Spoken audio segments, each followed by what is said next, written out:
Olá pessoal, mais uma edição do nosso De Bem Comigo. Você já sabe que esse podcast, videocast é destinado a bem-estar, saúde, a você se sentir bem com você mesmo, né? Assuntos diversos que vão do corpo, né? A mente, a alma.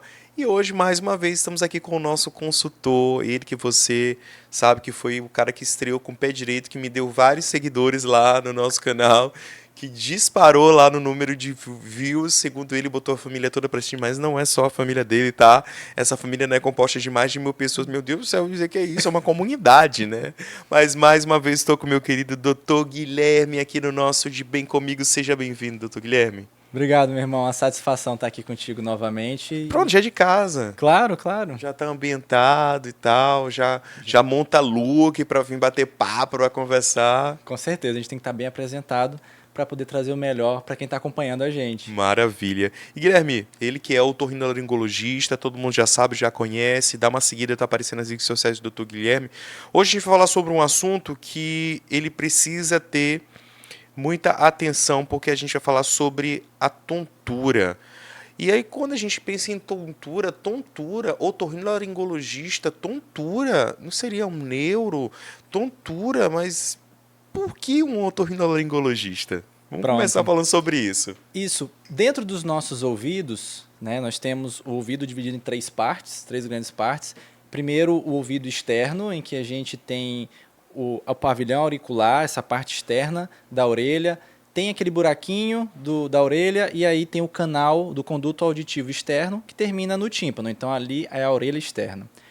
Mais profundamente nós temos a orelha média, que é do tímpano para dentro, é uma cavidade que tem ar, tem os ossículos da audição e essa cavidade é comunicada com o nosso nariz através da tuba auditiva.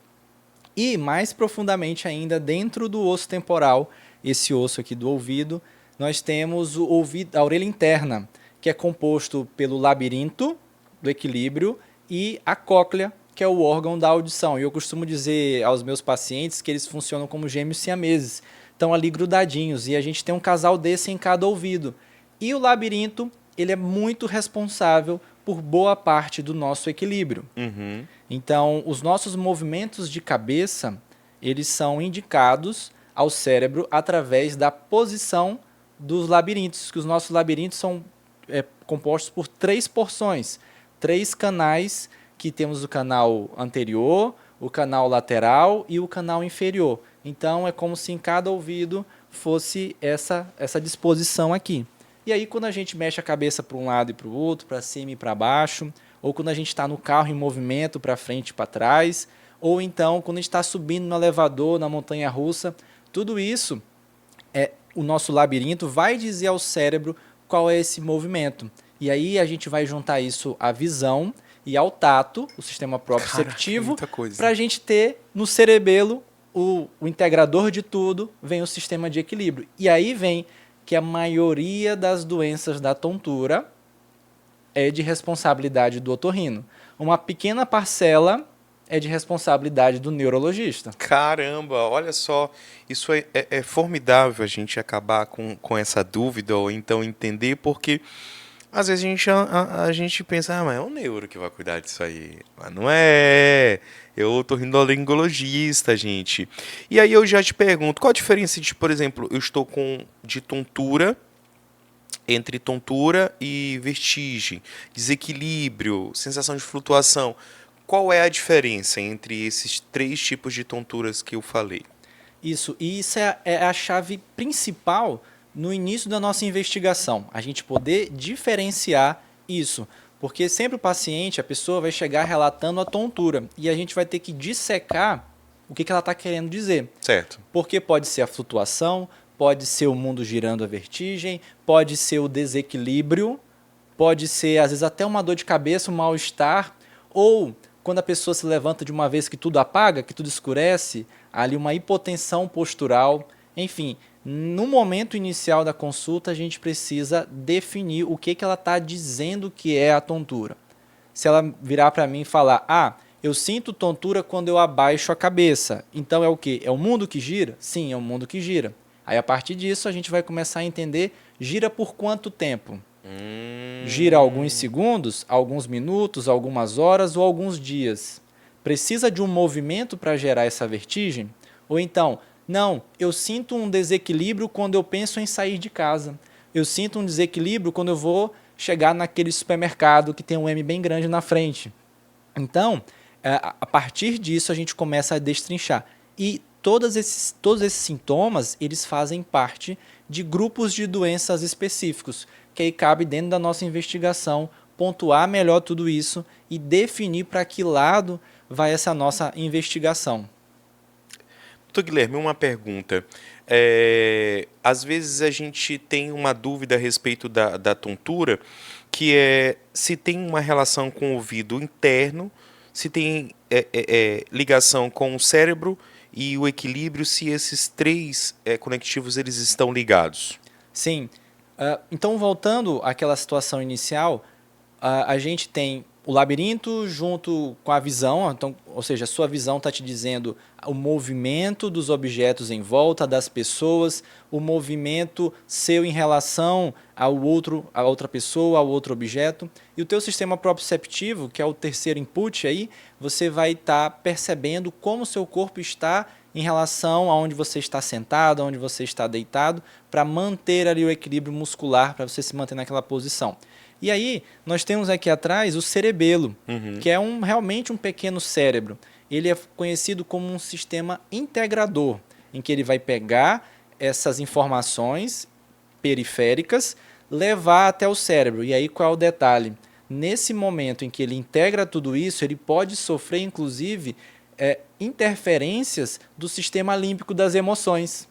Então, por isso que fatores como estresse, ansiedade, noites mal dormidas podem piorar a tontura, da mesma forma que a tontura pode piorar tudo isso. Então, da mesma forma que existe a tontura do ansioso, por exemplo.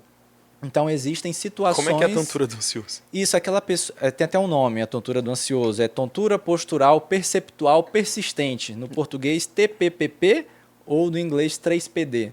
E a pessoa... É mais fácil do ansioso. Tontura do ansioso é muito mais fácil. Por isso que as pessoas têm até dificuldade em falar das doenças da tontura, porque são nomes bem, como diz a minha mãe, estrambólicos, né? Certo. Então, na tontura do ansioso, a pessoa tem medo de ir para lugares muito movimentados, ela tem a sensação de flutuação. Quando ela recebe notícias ou ela está em situações de maior dificuldade emocional, estressores, ela acaba tendo o desencadear das crises da tontura, do desequilíbrio, sente-se flutuando por muitas horas e tem medo de chegar em locais muito abertos ou muito movimentados e de cair. É mesmo? Então, ela pode vir sozinha, ela pode vir junto com alguma doença psiquiátrica, alguma doença das emoções e também pode vir junto com outras doenças da tontura. E normalmente, as doenças da tontura, elas gostam de andar juntas. Às vezes, uma pessoa nos procura com 2, 3 fatores que podem estar causando tontura, sendo desses 3, 4 fatores, 1 ou 2 podem ser realmente doenças da tontura.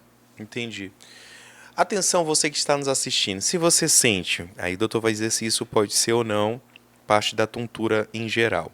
Tontura ao levantar da cama, tontura ao usar o celular, zumbido associado à sensação de girar, sensação de queda sem perda da consciência, tontura emocional relacionado a estresse e ansiedade. Cada um desses pontos que eu toquei aqui, ele vai me dar um diagnóstico diferente. Isso. E aí, a gente tem vários grandes grupos sobre as doenças da tontura. Temos as crônicas, as episódicas, as posturais. Por exemplo, quando você está deitado, aí vira a cabeça para um lado, o mundo gira por alguns segundos. Pode estar falando a favor da doença dos cristais, a vertigem posicional paroxística benigna. Mas como assim, doutor? Eu tenho um cristal, criou um cristal, um cálculo dentro do meu labirinto? Não. No fundo de algumas regiões dos nossos labirintos, nós temos otólitos, otocônias, que são cristais de cálcio. E nós temos vários deles lá dentro.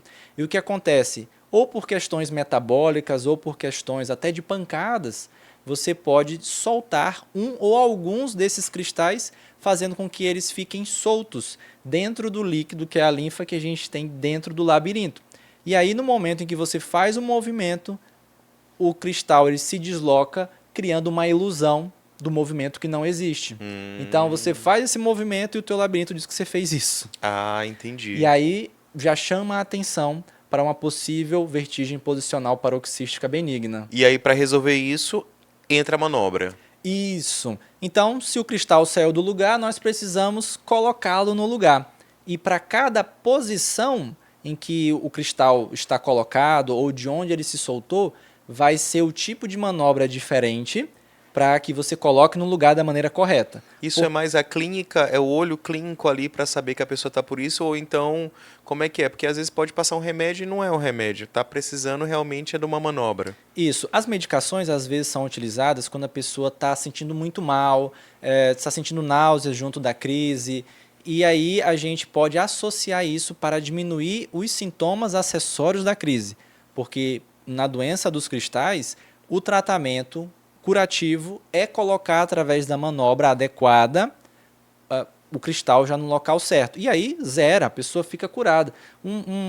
Uma situação me chamou muito a atenção logo assim que eu voltei aqui para São Luís, voltando da residência.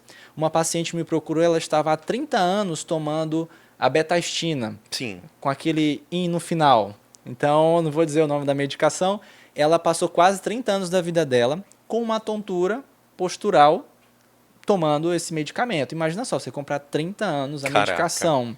Dava para construir uma casa com esse tanto de dinheiro que você gastou. 30 anos. Fizemos as avaliações, os exames da tontura, os exames vestibulares e diagnosticamos a VPPB. Ela, em uma sessão de manobras, ficou curada. E já tem isso já há 4 anos, 4, 5 anos e ela nunca mais teve tontura. Já passamos por reavaliações, repetimos as manobras, os exames e a gente identificou que realmente o problema não tinha voltado. Ah, doutor, mas pode voltar em algum momento? Sim, principalmente aquelas pessoas que têm problemas metabólicos, como a pressão alta, o diabetes, pode acontecer de o cristal se soltar novamente. E não tem problema. Saiu do lugar, identifica onde é que ele está e coloca no lugar novamente. Simples como 1 + 1 = 2. Agora a questão é, se for um profissional não habilitado, que tem pouca experiência, ou um aventureiro, aí qual é o detalhe? Durante uma manobra equivocada, você pode soltar mais cristais ou colocar esse cristal num local ainda mais difícil de ser reabilitado. Olha só. E aí piora toda a situação. Com certeza. Aí de um problema pequeno você transforma, às vezes, num muito maior. Meu Deus do céu, que complicado. Doutor, e o que é a tal da labirintite? Pronto.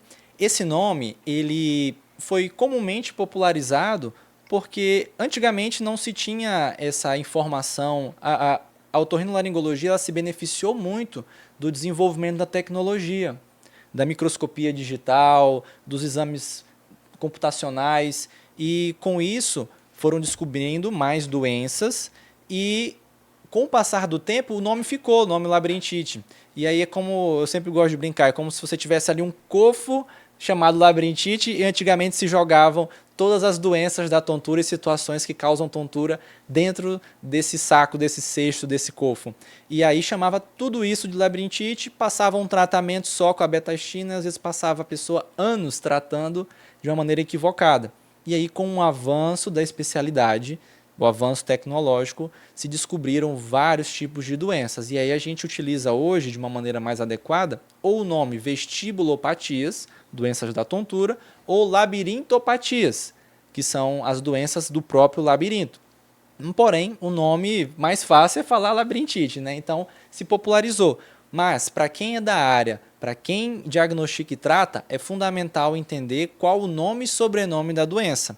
Porque existem doenças da tontura que são tratadas com medicamentos, existem doenças da tontura que são tratadas sem medicamentos, como eu já havia falado sobre a VPPB. Então, vale a pena essa descoberta da doença para que tenha o diagnóstico e tratamento adequado. E só por outra curiosidade, existe uma doença de verdade chamada labirintite, mas ela está associada a quadros infecciosos graves, sobretudo do ouvido médio, e doenças infecciosas neurológicas. Então, é importantíssimo esse diagnóstico para o real tratamento. Aí eu te pergunto, pressão baixa, alterações metabólicas, uso de medicamentos, tudo isso pode contribuir para uma tontura? Com certeza.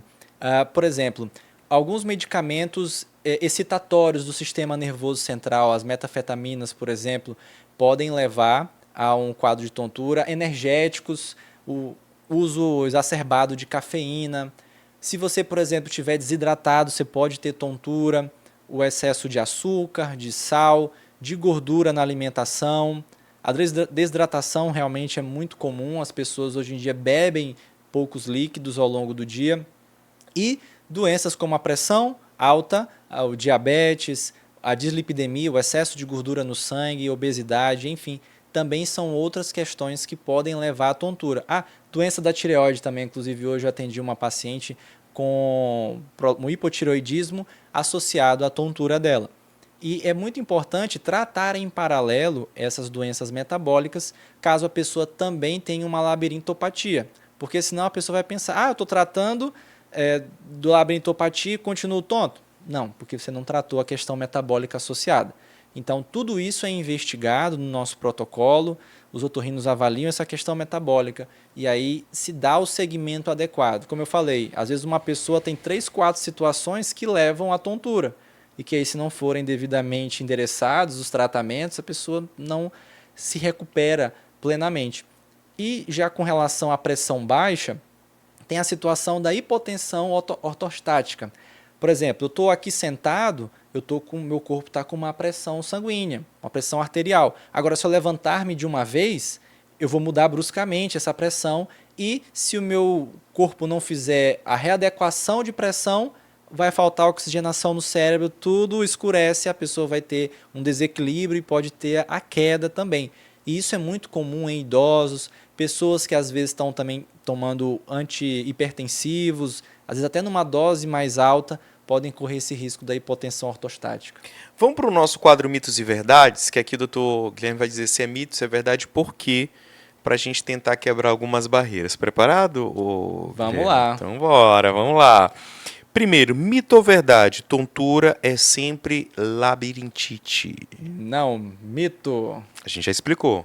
Isso. Então, a gente prefere utilizar hoje em dia o termo para as doenças da tontura, vestibulopatias ou labirintopatias, e determinar qual a doença da tontura que a pessoa tem. Doutor, mito ou verdade? Café forte ajuda na crise. Aí que é o detalhe. Depende muito do tipo da doença. Do qual é o problema. Sério mesmo? Depende, porque... Eu pensava que era só um senso comum, tipo assim, que o pessoal jogava lá. Por exemplo, se você tiver uma doença de Meniere, que é uma doença muito comum da tontura, você tomar um café, a cafeína é um excitatório, então você pode ter a piora do seu quadro de tontura. Meu Deus. Já para quem tem hipotensão, se tomar, dá uma melhoradinha. Uhum. Mas aí tem que tratar a causa dessa hipotensão da pessoa. Então, depende do problema que a pessoa tem. É parcial, então, esse mito. Doutor, mexer a cabeça piora a situação? Também depende do tipo da doença que a pessoa tem. Se é a VPPB, quanto mais ela mexer e quanto mais rápido mexer, mais aquele cristalzinho vai se movimentar dentro do labirinto, maior a crise. E aí o que a gente sempre orienta, você teve crise, para a cabeça, olha em algum lugar fixo, respira e segura, porque você vai dizer para o cérebro que é só uma ilusão de ótica. E aí a crise tende a recuperar mais rápido. As pessoas normalmente fazem o contrário, fecham os olhos até esperar melhorar. Não, você acaba demorando mais, você perde o que a gente chama de efeito inibidor da fixação ocular, EIFO. E isso acelera a recuperação. Tu tá tão inglês hoje. E então a pessoa acaba retardando a melhora dela naquele momento. Se ela fechar o olho, ela retarda. Então tem que abrir o olho, fixar e ficar o mais paradinho possível para mostrar para o cérebro, olha, isso aqui é só uma ilusão. Você tem que ficar calmo para recuperar mais rápido. Ô Guilherme, mito ou verdade? As mulheres sentem mais tonturas que os homens. Parcial também, porque as questões hormonais, a flutuação hormonal nas mulheres realmente podem deixá-las mais suscetíveis. A gente tem muito caso, né, a respeito disso, do público feminino, que até um tempo atrás falava, labirintite é um mal que acomete muito mais as mulheres que os homens. Isso numa literatura de 10 anos atrás, 12 anos atrás. Isso, a doença de Meniere, que é uma das principais doenças da tontura, em que leva a tontura, a flutuação auditiva e o zumbido, e isso é uma tontura que leva horas até dias, tá? Então, a doença de Meniere é realmente muito mais comum, é uma parcela esmagadora em mulheres com relação aos homens, e a doença de Meniere é algo que precisa de um acompanhamento ao longo da vida, de um cuidado com a dieta, a atividade física e o uso de medicação prolongada. É que nem a pressão alta, é que nem o diabetes, precisa de todo esse cuidado, todo esse amparo multiprofissional para que a pessoa fique bem. Muitos artistas têm síndrome de Meniere. É mesmo? Muitas artistas femininas e alguns masculinos também têm síndrome de Meniere. Credo. Doutor, mito ou verdade? Tontura pode passar sozinha. Dependendo da crise, sim. Por exemplo, a da VPPB, você ficou quietinho lá, respirou, ela vai amenizar sozinha. Ou então você estava desidratado, deu aquele pico de tontura, de vertigem, você foi lá, corrigiu o seu estado de hidratação. Ou se você estava numa hipoglicemia, corrigiu, vai zerar. Você corrigiu o fator causador da tontura, da vertigem. Maravilha. A gente já está chegando já nos nossos finalmente, que passa muito rápido o bate-papo com o Guilherme, é impressionante. E é uma aula, assim. Modéstia à parte, isso é muito bom que você faz. Obrigado, querido. Doutor, vamos agora para a parte da investigação e tratamento. Vamos conversar sobre isso, né? Como que o otorrino ele pode ajudar? Você já falou, já fez vários exemplos, né, sobre isso. E vamos falar sobre alguns tratamentos específicos. A gente falou muito da manobra, mas vamos falar sobre outros tratamentos que podem ajudar nesse problema chamado tontura. Nós temos também uma outra doença que é muito comum e mais prevalente em mulheres, que é a migrânia vestibular. Ou seja, o que significa? O nome migrânia, existe um termo popular, enxaqueca. Sim. Então, na pessoa, as mesmas alterações neurovasculares que causam a migrânia, a dor de cabeça, chamada enxaqueca, podem levar à tontura. Então, nós temos pessoas que têm tontura, nós temos pessoas que têm dor de cabeça e temos pessoas que têm dor de cabeça e tontura. Uhum. Então, por exemplo, num tratamento da migrânia vestibular, você pode começar com medicações antivertiginosas, flunarizina, cinarizina, depois você pode passar, depender do quadro, passar por um anticonvulsivante, ou um antidepressivo, um ansiolítico, até você, por exemplo, chegar na cereja do bolo, que é o topiramato, que é um anticonvulsivante super potente, é o padrão ouro do tratamento da migrânia. Então, ali você vai fazer um segmento de meses, às vezes até de anos, para poder controlar aquele paciente. Às vezes, você precisa passar realmente muitos anos, às vezes alguns meses, depende muito da resposta, e o público feminino acaba sofrendo mais com a migrânia vestibular. E uma outra coisa interessante, que recentemente, não sei se vocês viram, a presidente Dilma, Sim. ela lá em Xangai precisou ficar internada, olha Sim. só. Ela teve uma crise de vertigem súbita, passou muito mal e acabou indo para a emergência. Lá eles fizeram um protocolo, descartaram o acidente vascular encefálico, que realmente é o primeiro diagnóstico diferencial, e aí diagnosticaram ela com neurite vestibular. Já ouviu sobre neurite, Jess? Neurite vestibular é o seguinte, não falei que nós temos um casalzinho em cada ouvido, Sim. a cóclea com o labirinto, então a partir deles sai o nervo vestíbulo coclear. Então, desse nervo, ele passa perto de muitos outros, inclusive dentro do nosso ouvido. E aí, como é que ocorre a neurite vestibular? Um vírus qualquer, ele entra pelo nervo corda do tímpano, que dá o sabor da língua, vai lá no ouvido médio, e ele ascendendo por aí, vai lá e inflama o nervo vestibular. Consequentemente, a pessoa tem ali uma vertigem absurda. Ela mesmo parada, o mundo não para de rodar. Às vezes são horas e horas sem conseguir se levantar para isso. E como é que é o tratamento disso? Pronto, o tratamento você vai desinflamar o nervo, você vai suprimir aquela informação errônea que o labirinto está passando. Lógico, você vai fazer ali também terapias para reduzir a náusea, o vômito, hidratar aquela pessoa. E aí, qual é a vantagem? O tempo está a favor. Então, com o passar dos dias, ali de 3 a 7 dias, a pessoa tem a recuperação da inflamação do nervo vestibular. Agora tem um detalhe importante. Algumas pessoas, após a neurite vestibular, podem ficar com a sequela da tontura. Aquele labirinto afetado, aquele nervo do labirinto que foi afetado, ele pode ficar com uma hipofunção. E aí a pessoa permanecer com tontura por meses, se não houver ali uma compensação. Então, é muito importante, é uma das causas de tontura postural. Quando a pessoa mexe a cabeça, ela vai ter um desequilíbrio, uma tontura. E é importante também o apoio da terapia de reabilitação vestibular, que são elementos ali de exercícios que você pode fazer com o fisioterapeuta ou com o fonoaudiólogo habilitados para isso, especialistas em tontura, e ao longo das sessões você vai reabilitar aquela função labiríntica do seu sistema vestibular, blindando aí de novos quadros de tontura. E aí a pessoa em alguns meses está zerada dessa tontura. Que maravilha! Eu fico encantado com isso porque a gente começa a entender que é muito além de um simples mundo girando dentro da sua cabeça, né? E, doutor, chegando já nos nossos finalmente aqui, o que você tem a falar para o nosso público a respeito da tontura, né? Que a gente conseguiu dar uma passeada bem grande dentro desse universo e se eu tenho alguma coisa a acrescentar mais do que a gente não falou aqui. Pessoal, é o seguinte, a tontura ela pode ser um sinal de que algo não está legal no seu corpo também. Aqui nós passeamos por vários tipos de doenças da tontura, mas eu ressalto, você está tendo tontura, está tendo zumbido, então pode ser o seu corpo dizendo que alguma coisa não está legal. Será que você não está desenvolvendo um diabetes, uma hipertensão, você não está desidratado, está comendo muita gordura, tomando muito energético, muita cafeína, está dormindo mal? Enfim, é o seu corpo dizendo que você tem que procurar ajuda. Importante procurar o seu otorrino de confiança, investigar a causa e tratar adequadamente. Tontura não é brincadeira.